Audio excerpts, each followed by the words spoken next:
Hello, in this video I'll be showing off some basics to editing a boss moveset. So first of all, you want to go to your directory for your mod, go to the scripts. If you don't have it, you should just copy it from the extract the files from UXM.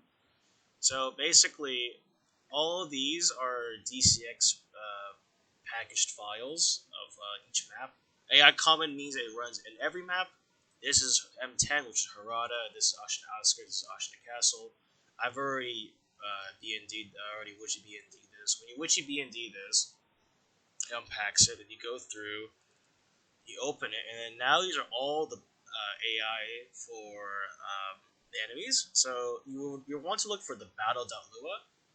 In this case, we're going to do Genichiro, which is 7100. And you can't open it normally, so you need to use DS Lua decompiler, which I have somewhere here. Just give me a sec. Yeah. So you want to drag and drop it here,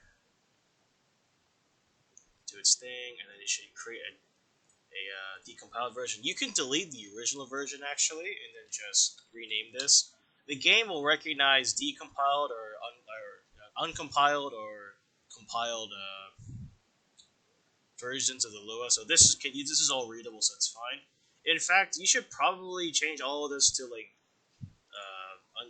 uncompiled, so you can all read it. But I didn't really do that at first, so my directory is very messy actually. So now that you have it, this is what the script looks like for the enemy. So before you do anything real quick, remember that when you save this Lua file, you're saving it to an uncompiled DCX folder. So like, if you just say, if I change this file and make them do whatever, right?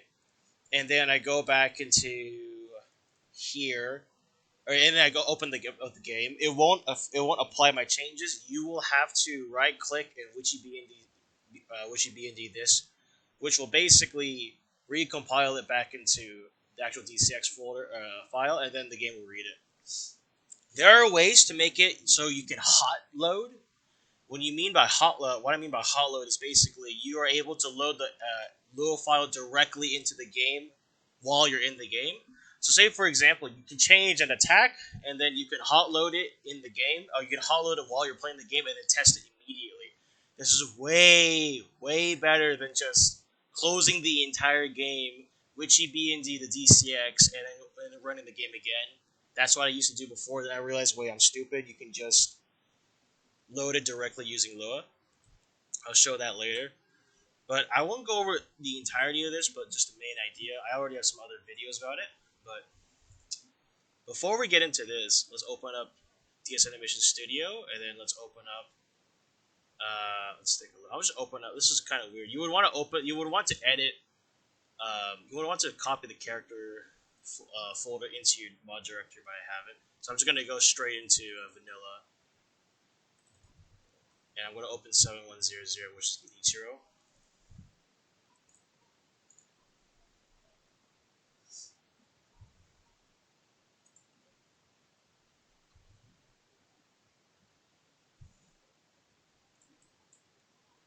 So here's Genichiro. Here are all animations he can play. These are the IDs for them. So this is just his, like, he would walk up and just do this to you. So normal swing from neutral. This will be found, you can control F and find it here. You can find it in 3 instances. So these animation IDs correspond to, animation IDs in here, which is pretty simple. So if you want, instead of 3000 to play, you want like 3001, you would just change all the instances to 3000, 3001. Let's see.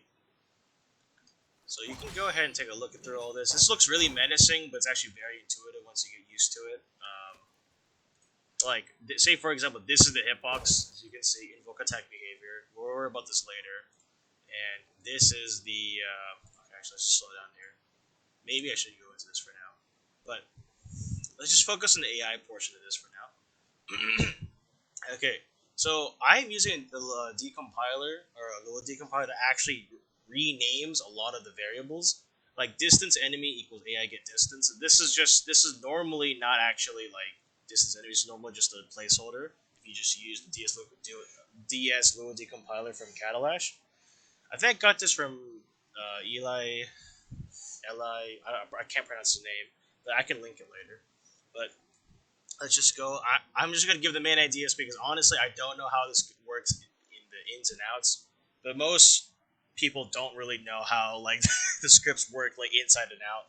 You can make pretty good boss fights without knowing the extent of like the lower level implementations of this type of stuff.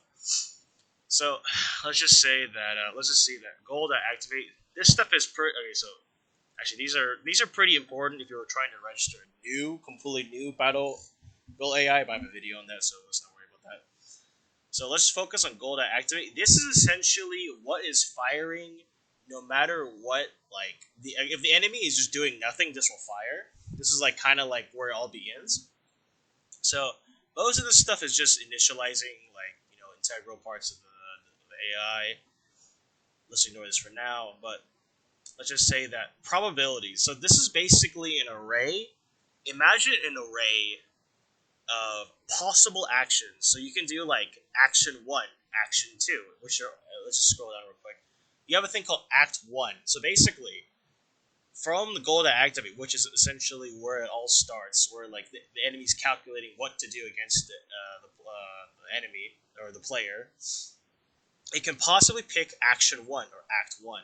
And this entire function dictates what's going to happen, like what's their goal for that action. So ignoring like literally everything here, let's just not look at this for now. Let's look at this.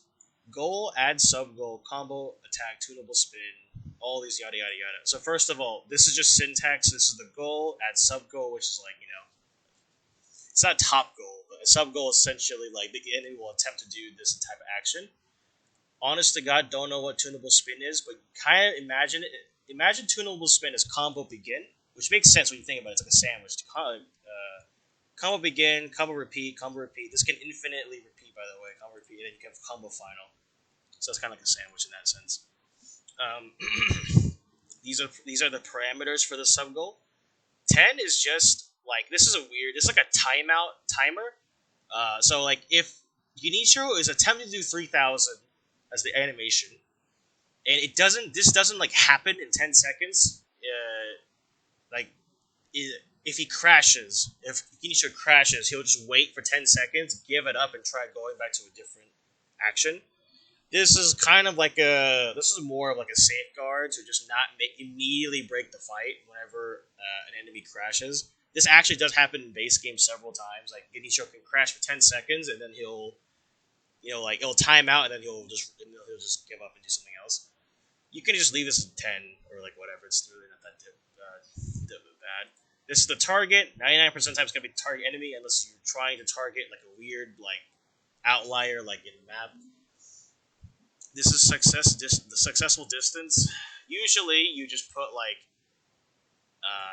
this is strange. So this basically means that right here, success distance 3.5 minus get map hit radius. This is okay. Just think of this is literally just how big Genichiro is. So this is essentially saying 3.5 meters minus Genichiro's size, and this is because Genichiro draws a line from his Genichiro gauges the AI gauges distance from their root coordinate, which doesn't really factor their own size. So if you were to put like 1 meter, that 1 meter, or like maybe not, I'm not even sure if it's meters, but I assume it's meters in the measurements. If we were to put like 0.5, Genichiro is more than likely bigger than 0.5 meters himself, so that wouldn't really work. So I don't know. This is a weird like developer thing. I personally just don't do. I just put like 4 or some shit like that. I know it'll work. But basically, if Genichiro performs 3000 and the player escapes this distance, let's just call this 3.5. Let's just ignore this for now because it's pretty like small. If the player escapes, like once Genichiro performs 3000 and the player is more than 3.5 meters away, Genichiro will give up the rest of this combo string and just do something else, which is pretty important because you wouldn't want Genichiro just flailing around. Honestly, I've never seen this before. This is always 0 from what I remember. turn face angle is usually also 0. So these are usually just all 0s. Honestly, don't know really what they do half the time. It's maybe residual. And then these are the same for the rest of the combos. And then let's take a look at what it looks like in the animation. So you can go to Combo Viewer, and you can put all the animations you want to see in sync with each other. And so let's take a look. Yeah, it's literally 3000, 3001, 3002, 3003. Looks like this. Oh wait, no.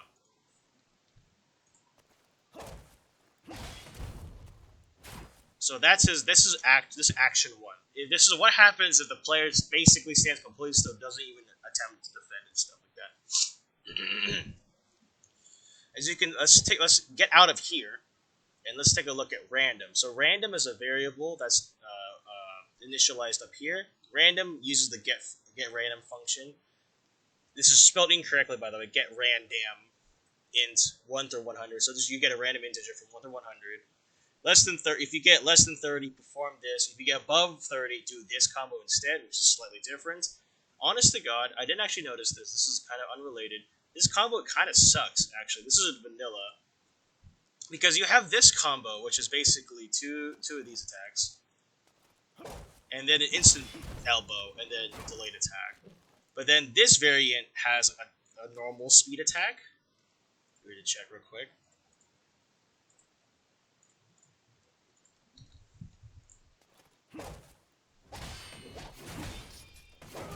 This never happens because most players will deflect the first attack and then stop it.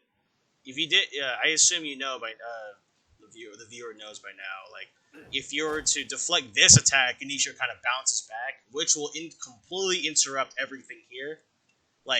Some attacks we will see later have a thing where they will bounce back or recoil back and send Genichiro into a different state.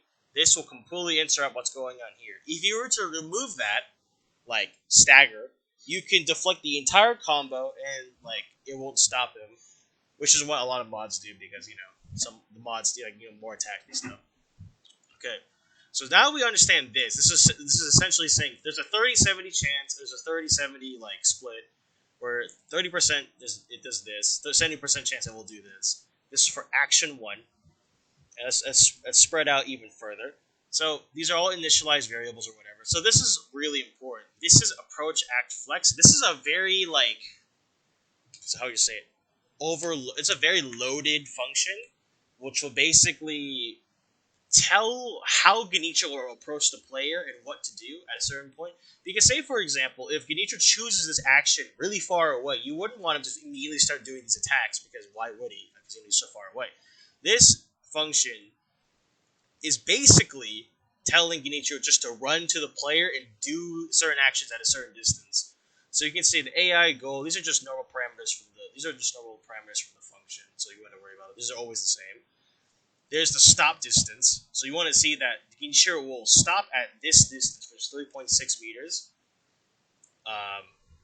away. 3.6 meters minus size away from the player. This is the can run distance. Basically means that if Genichiro is above 3.6 plus 2 meters, he'll run towards the player.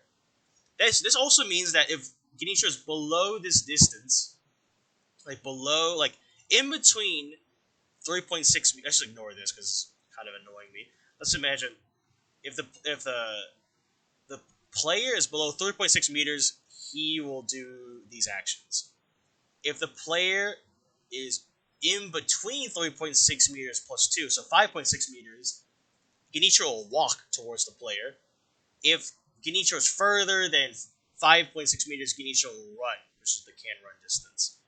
Now, I actually don't know what this is either. This is probably just forcing it to run no matter what, which is even higher distance. Oh yeah, there's also run probability. This is kind of redundant because this probably means that force run doesn't even do anything because the run probability is already 100%, which affects the can run distance. So you can have a thing where it's in between, maybe they'll run between this distance, you can use a can run. This will always force a run. This is guard probability. Some enemies will try to guard towards can guard walk towards the player. Enemies will rarely do this. If you want to figure that out, I would just reverse engineer. I I would just take a look at an enemy that does like action guard walk, and just take a look at the approach act flex.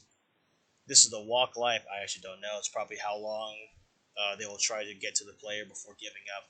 Same thing with run life.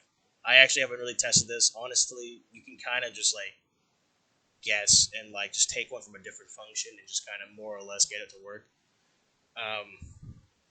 So this is one action.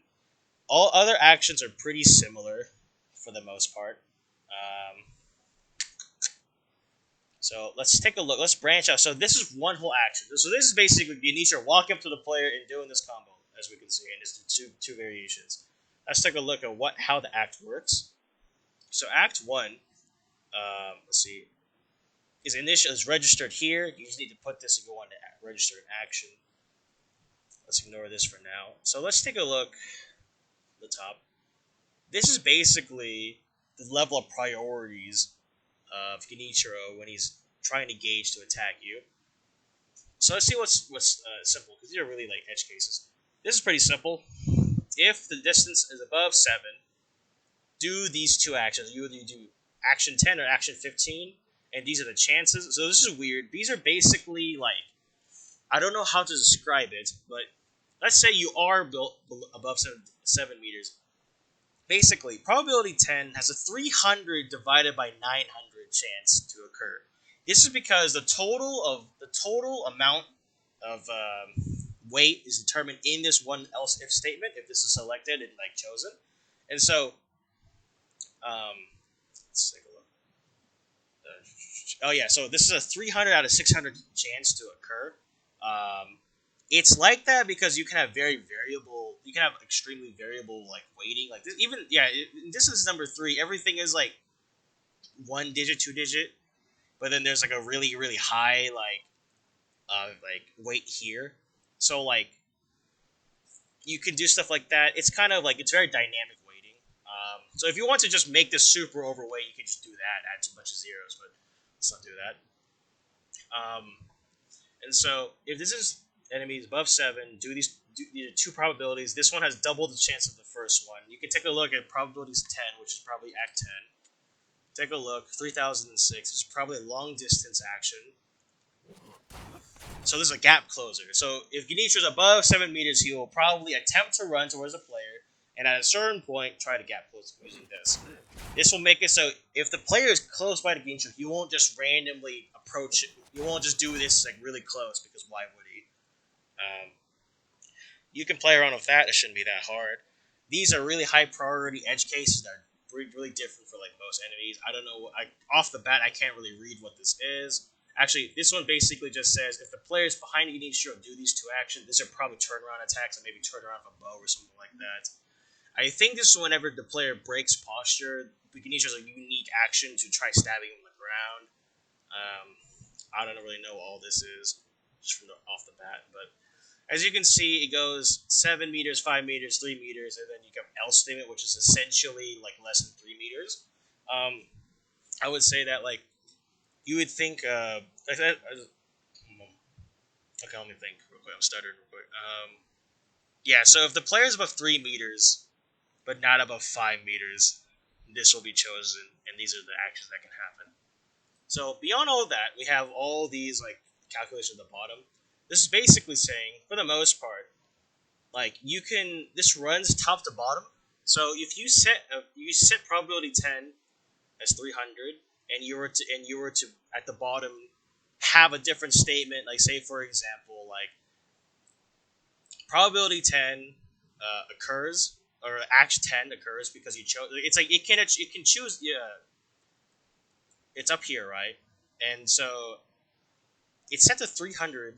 But then later down, you can go to probability 10, and then set it to a different number because it's red top to bottom. So you set to 300, then at the bottom, maybe you could do a different calculation and set it to a different number.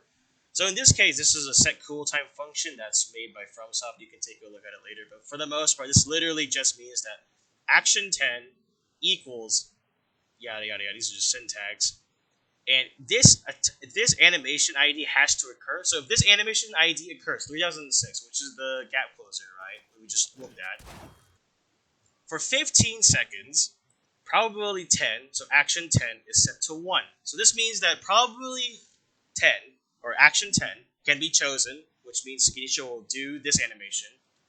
But then if you run away again, for 15 seconds, probability 10 will be only set to 1 weight, or a weight of 1. So this is basically a way to set a cooldown for actions, which is very useful if you just, don't want a certain thing to always repeat.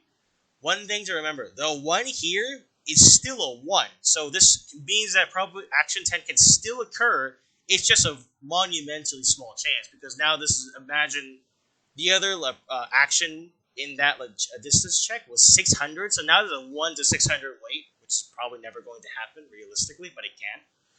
The 1 here is just because if you were to put a 0, and let's say for example, if up here this was 0, if probably 10 0 and probably 15 is 0, that means Genichiro will not choose anything and he will just crash right then and there. So this is an issue. So the 1 prevents it, so the enemy will never ever crash if 2 things go on cooldown right next to each other.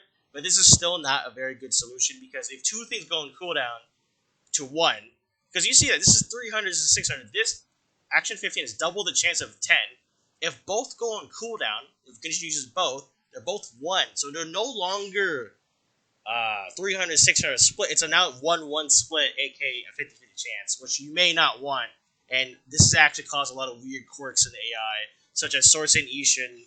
Well, it's not the same thing, but the cooldown stuff is kind of important to take a look if you want to really fine-tune your boss fight.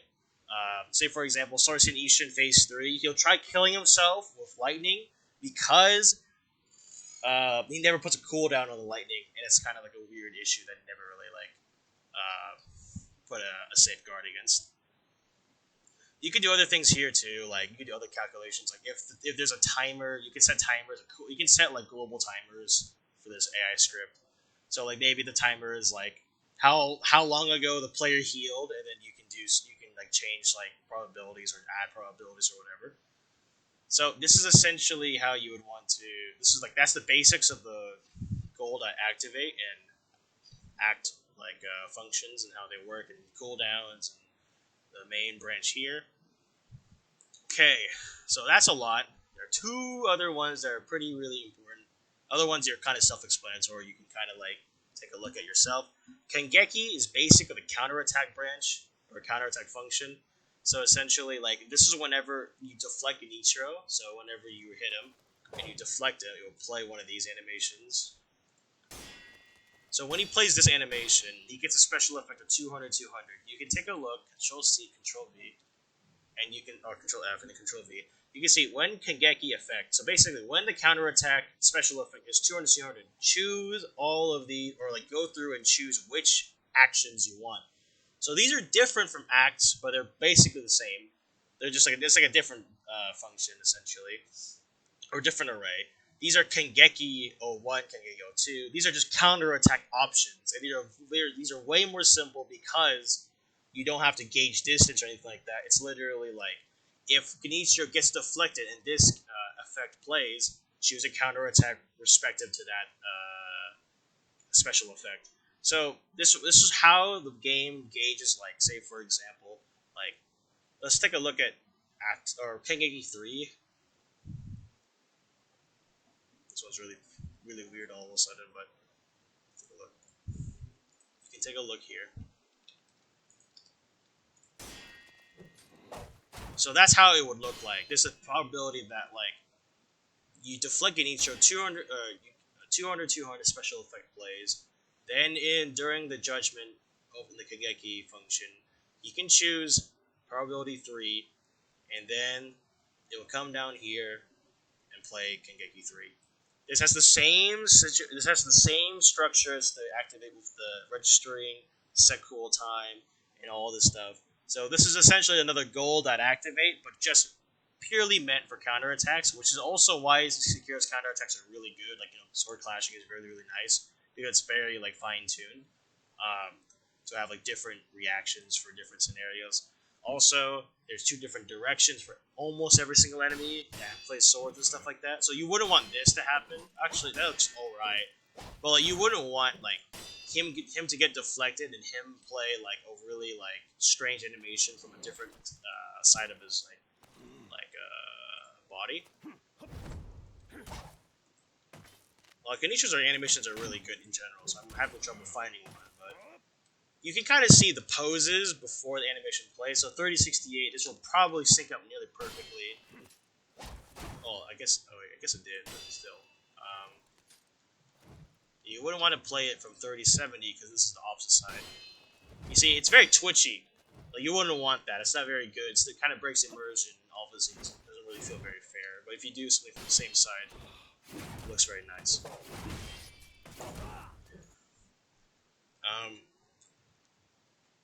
So yeah, this is the Kangeki function. You should more or less be able to kind of gauge how this works because I showed the gold activate. Shoot reaction. This is a hard-coded thing where projectiles in the game can trigger a shoot reaction. This is simply just telling Ganesha to guard, which is 3,100.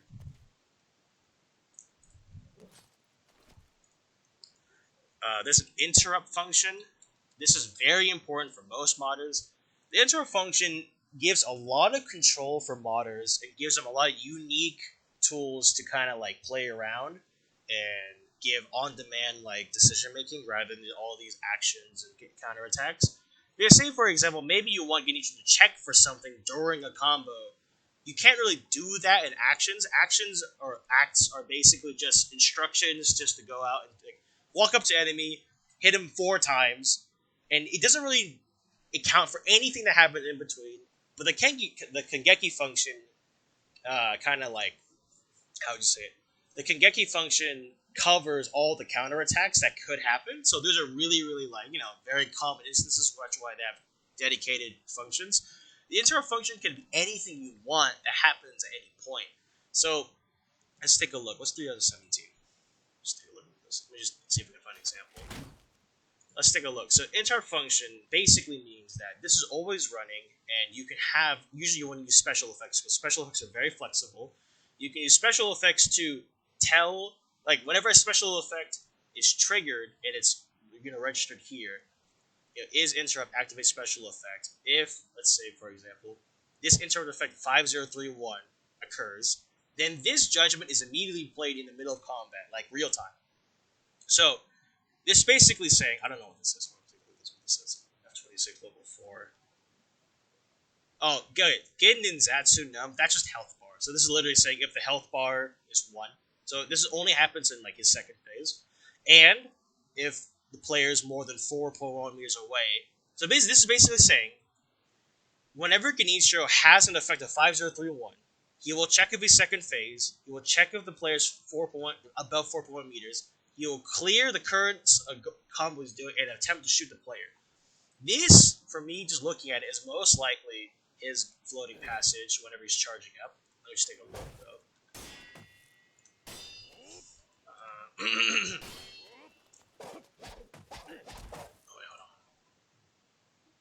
This is a random guess, so this I could be wrong here.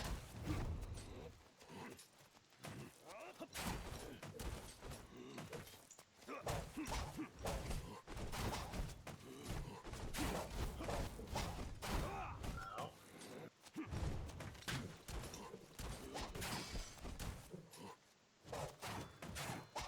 Yeah, right here.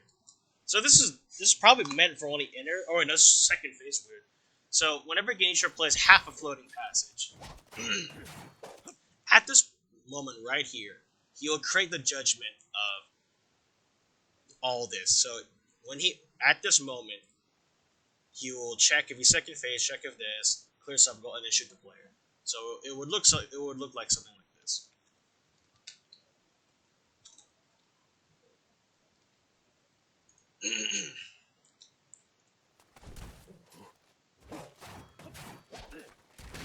Yeah, so this is basically just telling the player to not run away while he's doing that. I'm just gonna talk about this because you could do a lot with this, but like this is really important if you want like really like active enemies that decide a lot of decisions. I think I'm going to end it off here for the scripting part because there's a lot of other edge cases. I just kind of gave a good like rundown of like the most common stuff you would use. Let's take a look at here the animation stuff. So this is the other like really huge part of boss editing. Let's just take a rundown. So this is the hitbox. We're gonna worry about these numbers later. This is a jump table. This basically tells when other enemies should guard. This is kind of like a hard-coded function as far as I know. So whenever Genichiro is attacking another enemy, the enemy will have this will occur. Then the opposing enemy will treat this as like a communication like trigger and will attempt to guard. So at this moment, the opposing enemy will attempt to guard this attack. If we're to put over here, the opposing enemy will guard and just miss the block completely. You can more or less ignore this for the most part because this doesn't really affect players. This is a very odd name. This just means Genichiro cannot regenerate posture during this moment. So after the attack finishes, he'll start regenerating posture for this duration. Turn speed.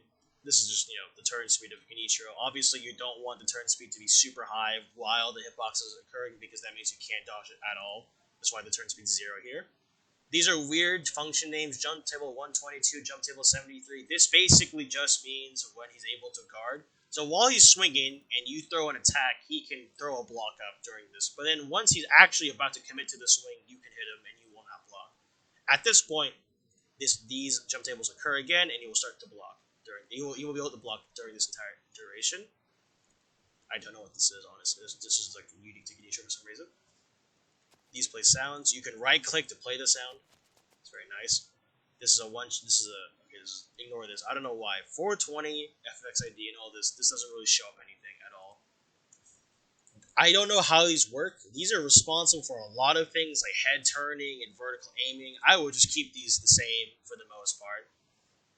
Blending is important. This is the interpolation from the previous move to this move. So say, for example, if you were to do 3001 and 3000, Genichiro will never do this because this will look probably really weird.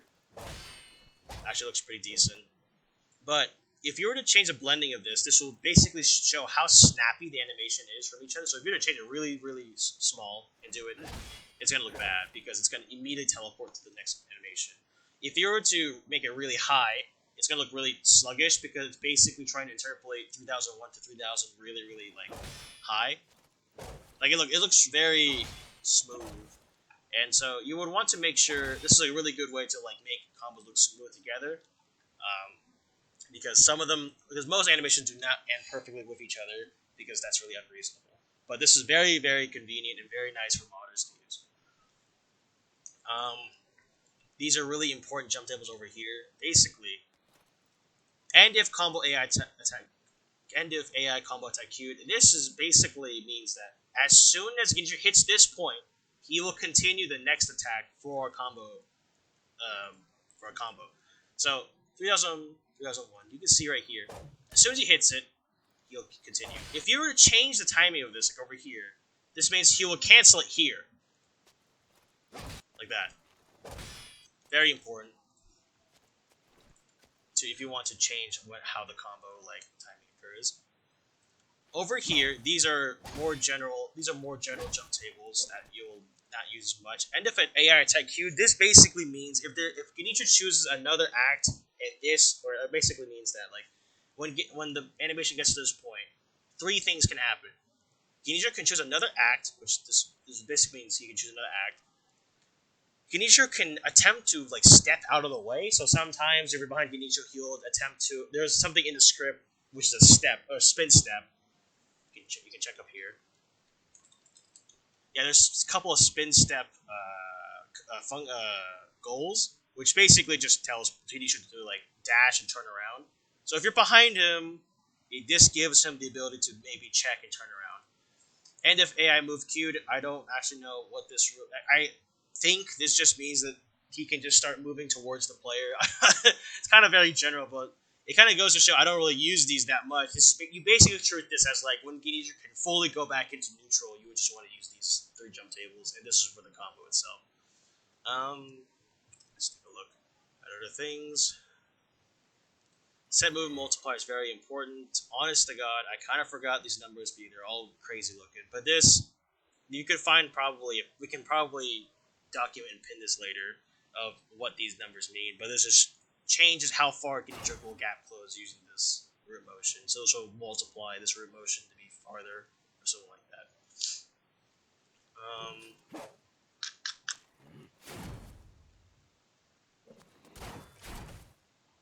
All right, let's talk about the IDs because this is really important. So this hitbox has a bunch of IDs that correlate to like what type of like parameters to use, like for like how much damage it does, etc. So I have my well, this is actually like an edited resurrection thing, but it doesn't really matter, I don't think. But basically, the way it works is that let's just start from the top. This is a judge ID of 100. Everything else you don't have to worry about for the most part. And so let's go to behavior param. So the behavior param is kind of like let's say that's the first thing you have to look at. It's the first like how would you say it, like shell of like how the game determines what parameters to use. Let's type in 7100 because this is Genichiro. Also 2 is in front because 2 is just used to show that it's an entity. So this is common. So it's 27100. And so the first one is 27100 0100. And so the last 4 digits are used for the first, let's just say this: the first two, the number 2 just means it's an NPC. The first 4 digits after means what type of animation or what type of like model ID it is, and the last 4 are used to determine like variation in what actual hitbox or whatever to use. So the variation ID is 71000. Behavior judge ID is 100, which is this one right here, and then you can put the reference ID. Oh yeah, the ref type basically means this is attack param. If you put 1, it's a bullet, which we're not gonna get there first. But attack param is 0.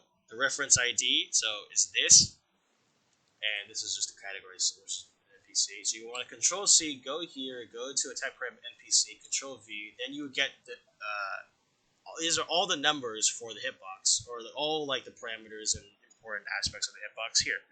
So we can see that it does 64 damage for physical damage. 64 physical damage. It doesn't do any magic fire or whatever.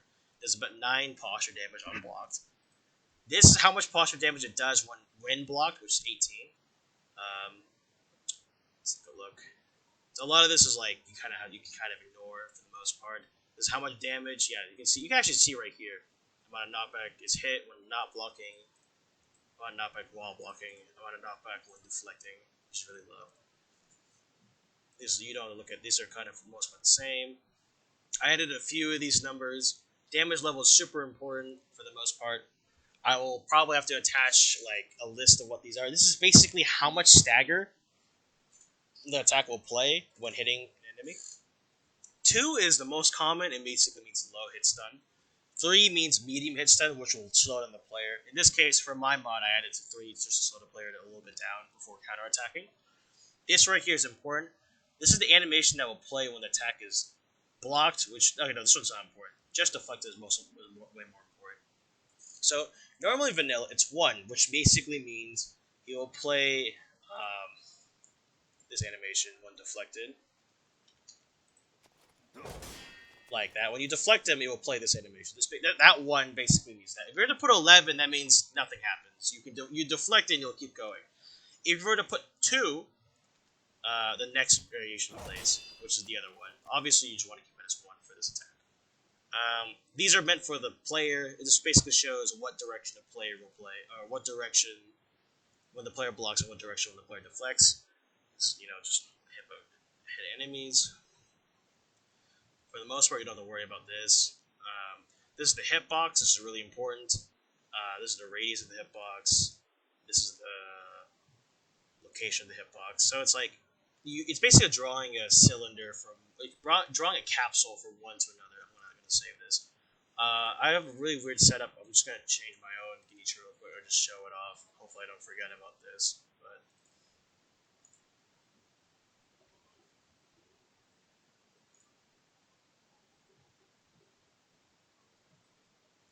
that's not good. Okay, so for this animation, okay, let's remove this because it's a weird thing I made.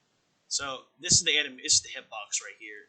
If you let's see, if we were to increase the radius like this, press save, you can press reload game param and see what it looks like. It's obviously gotten larger. And if you were to change the dummy poly location, also by the way, change dummy polys, go Windows, Scene Explorer, Helper, dummy poly IDs. You can see all the IDs and locations.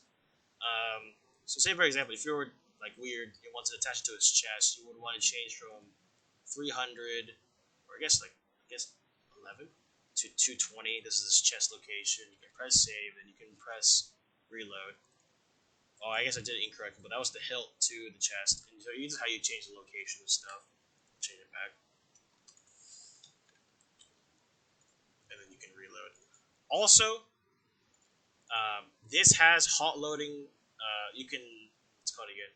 Force in-game entity reload now. If you were to change something in the frame data, go into the game, press F5 in DSAnim Studio.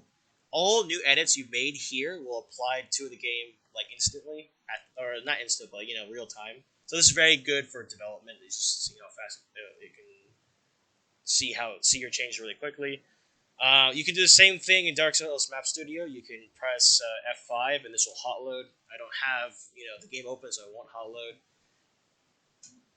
This is also a weird tangent thing you have to kind of remember. Hot loading will work if you change numbers, but if you were to add a new entry, like if you were to Control C, Control V, and add a new entry, it will not work because I don't know why. You cannot instantiate new rows, and so yeah, this is kind of a crash course. There's a lot of stuff I didn't cover, but this is kind of all the basics if you want to get working.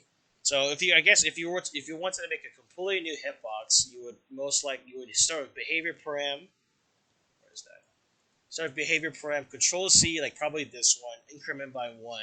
It's probably a bad idea. It's already one. Yeah, it's already one ID here. Choose an ID. It's not chosen. Change it. So say for example, you were to change this to 107. Control C this. Change this last part to 7. Change this to 107. Change it to 107. Go to attack param NPC. Control C one other entry and change that to. Control C this and change this to 107. And then now, whenever you choose 107 whenever you put 107 here, it will reference that new entry you just put in. Let's see. Oh yeah, last thing I'm gonna do is to show you how hot loading works. So basically, I have to reference because I don't remember what this looks like actually.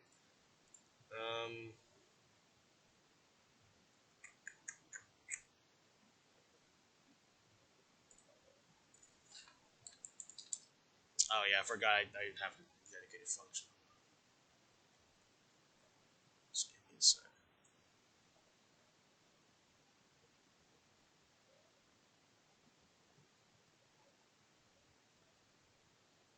I control F here.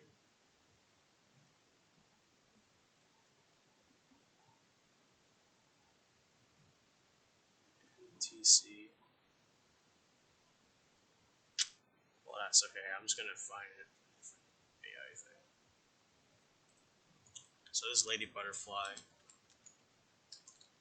Yeah, so this is kind of weird, but basically, this is really weird. I put this directly in the golden interrupt function, but this basically means you can really put this anywhere, but I wouldn't put it in a really rapid firing function because you want it to only fire when you want. So I put it in under interrupt. This basically means if I throw a shuriken, because interrupt shoot impact. If I throw a shuriken at Lady Butterfly, this function will happen. So this is kind of whatever. This is kind of a weird way of doing it, but you would I instantiated a variable. Here's a directory of this Lua file I'm in currently. So this is a directory of the Lua file, and you simply just load. You use load file function, load the path, and if it's a invalid path, which will basically be true for anybody else running your mod for the most part, or if this basically means if the directory is not if the directory does not exist or is weird, do not perform this function, but then you just perform the function, So this basically means you can just hot load anything inside of the game, the AI script does. I cannot think of anything else that's really important. I mean, there's a lot of other important stuff for sure, but there's projectiles, but they more or less do the same thing. There's projectiles. This is almost the same thing. 500 behavior judge ID. You would go here, go to behavior param. 500. It's 500. The only difference, this is a direct type of bullet, which is 1. You take this reference ID and then go to bullet instead of attack param NPC. Control V and you find it here. These are all the bullet stuff. You can I feel like at this point you can more or less kind of find out what's going on. This is the attack ID. So this references attack param NPC, which is this ID. You would go into attack param NPC to find all the damage and stuff. The bullet itself has like VFX. Other stuff like special effects that have special interactions, like how long it goes, how far it can go, gravity, velocity, etc. You just have to play around with this type of stuff. I think that for the most part, that's basically everything I wanted to cover to get your foot in the door. This is a very long video. I'm starting to realize how long this really took, but hopefully you got something from this, and hopefully it wasn't too unorganized to get all that working. Well, yeah, thank you.